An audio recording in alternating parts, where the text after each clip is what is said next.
اللہ اللہ اللہ۔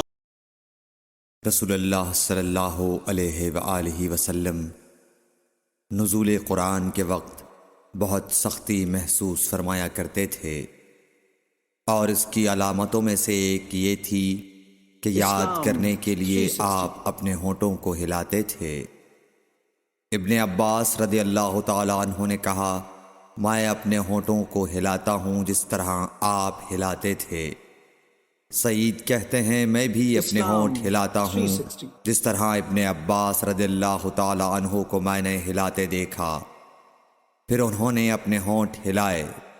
ابن عباس رضی اللہ تعالیٰ عنہ نے کہا، پھر یہ آیت اتری کہ اے محمد، قرآن کو جلد جلد یاد کرنے کے لیے اپنی زبان نہ ہلاؤ، اس کا جمع کر دینا اور پڑھا دینا ہمارا ذمہ ہے۔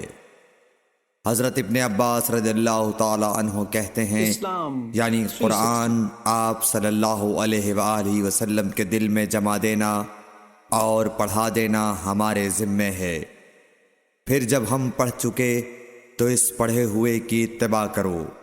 ابن عباس رضی اللہ تعالیٰ عنہ فرماتے ہیں، اس کا مطلب یہ ہے آپ اس کو خاموشی کے ساتھ سنتے رہو، اس کے بعد مطلب سمجھا دینا ہمارے ذمہ ہے۔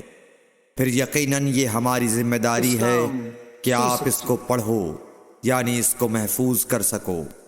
چنانچہ اس کے بعد جب آپ کے پاس حضرت جبرائیل علیہ السلام وحی لے کر آتے تو آپ توجہ سے سنتے، جب وہ چلے جاتے تو رسول اللہ صلی اللہ علیہ وسلم اس وحی کو اس طرح پڑھتے جس طرح حضرت جبرائیل علیہ السلام نے اسے پڑھا تھا۔ صحیح بخاری حدیث نمبر 5۔ قرآن و حدیث کی